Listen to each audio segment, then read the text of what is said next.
Welcome to Chitra's cooking feast. இன்றைக்கி வீடியோவில் எவ்வளோ நேரம் ஆனாலும் நல்லா சாஃப்டாக துணி மாதிரி ஈஸியாக 2 விரலில் நம்ம வந்து சப்பாத்தியை பிக்கலாங்க. அவ்வளோ சாஃப்டாக இருக்கும்.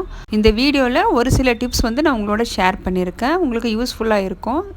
வீடியோ ஃபுல்லாக பாருங்கள். இந்த வீடியோ உங்களுக்கு பிடிச்சிருந்ததுன்னா லைக் பண்ணுங்கள். இப்போ வாங்க இந்த சாஃப்டான சப்பாத்தி எப்படி செய்கிறதுன்னு நம்ம வீடியோக்குள்ளே போய் பார்த்துடலாம். இப்போ கோதுமை மாவு 1/2 கிலோ எடுத்திருக்கேன். 1/4 கிலோ மெஷர்மெண்ட் உள்ள கப்பில் 2 கப் எடுத்திருக்கேன். நான் வீட்டில் அரைச்ச கோதுமை மாவு தான் பயன்படுத்தியிருக்கேன். நீங்கள் கடையில் வாங்கின பேக்கெட் மாவு கூட யூஸ் பண்ணிக்கலாம். இந்த மாவுக்கு 1/2 ஸ்பூன் அளவுக்கு தூள் உப்பு சேர்த்துக்கிறேன். 1 ஸ்பூன் அளவுக்கு நான் எண்ணெய் சேர்த்துக்கிறேன். இப்போ இந்த மாவில் உப்பு எண்ணெய் மட்டும்தான் எக்ஸ்ட்ராவாக சேர்க்குறேன். ஒரு சிலர் பார்த்திங்கன்னா இதில் சர்க்கரை சூடான பால் சேர்ப்பாங்க. அதெல்லாம் எதுவுமே நான் சேர்க்க போகிறதில்ல. நான் வந்து இன்றைக்கி பச்சை தண்ணி தான் யூஸ் பண்ணியிருக்கேன். சுடு தண்ணி கூட யூஸ் பண்ணலை. தண்ணி கொஞ்சம் கொஞ்சமாக விட்டு நல்ல சாஃப்டான மாவை பிசைஞ்சு எடுத்துக்கோங்க.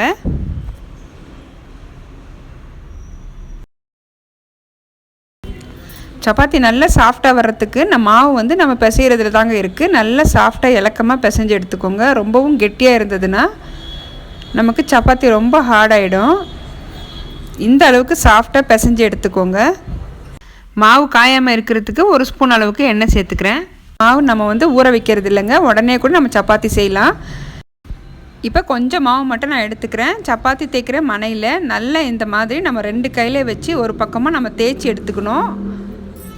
எந்த அளவுக்கு நம்ம வந்து தேய்க்க முடியுமோ அந்த அளவுக்கு நல்லா ஒரு தடவை தேய்ச்சிக்கோங்க. அப்புறம் நமக்கு மாவு எந்த சைஸில் வேணுமோ சின்ன சின்ன உருண்டைகளாக நம்ம போட்டுக்கலாம். ஃபஸ்ட்டு ஒரு சின்ன ரவுண்ட் ஷேப்பில் நான் தேய்ச்சிக்கிறேன். இப்போ இதுக்குள்ளே பார்த்திங்கன்னா 1 ஸ்பூன் அளவுக்கு நெய் விட்டுக்கிறேன். நெய்க்கு பதில் நம்ம எண்ணெய் கூட யூஸ் பண்ணிக்கலாம். மேலே கொஞ்சம் லைட்டாக மாவு சேர்த்துக்கலாம்.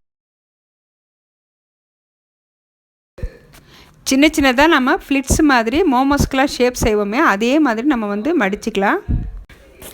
லேயர் சப்பாத்தியை பார்த்திங்கன்னா நிறைய விதமாக செய்யலாம். முக்கோண வடிவத்தில் செய்யலாம், ஸ்கொயர் ஷேப்பில் செய்யலாம். நீங்கள் இந்த மாதிரி ஒரு தடவை ட்ரை பண்ணி பாருங்கள். நல்ல சாஃப்டாகவும் லேயராக இருக்கும். இப்போ லைட்டாக நம்ம மாவு சேர்த்துட்டு நம்ம ரவுண்ட் ஷேப்பில் தேய்ச்சி எடுத்துக்கலாம். நல்ல மெலிசாக எல்லா பக்கமும் ஈவனாக தேய்ச்சி எடுத்துக்கோங்க.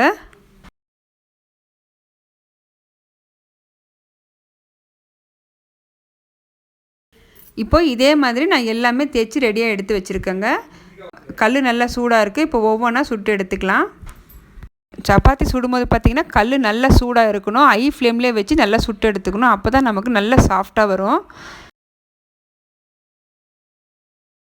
நல்லா 2 பக்கமும் திருப்பி போட்டதுக்கப்புறம் நம்ம வந்து எண்ணெய் சேர்த்துக்கலாம்.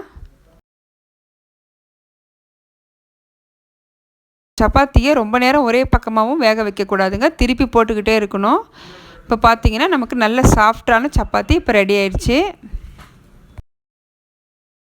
சின்ன சின்ன டிப்ஸை நம்ம வந்து ஃபாலோ பண்ணி சப்பாத்தி செஞ்சாலே நல்லா சாஃப்டாக இருக்குங்க. எவ்வளோ நேரம் ஆனாலும் நமக்கு அதே சாஃப்ட்னஸ்லேயே இருக்கும். இந்த சப்பாத்திக்கு சைட் டிஷ் வந்து சட்னி, சாம்பார், மட்டன் குழம்பு, குருமா எல்லாமே நல்லா சூட் ஆகும்.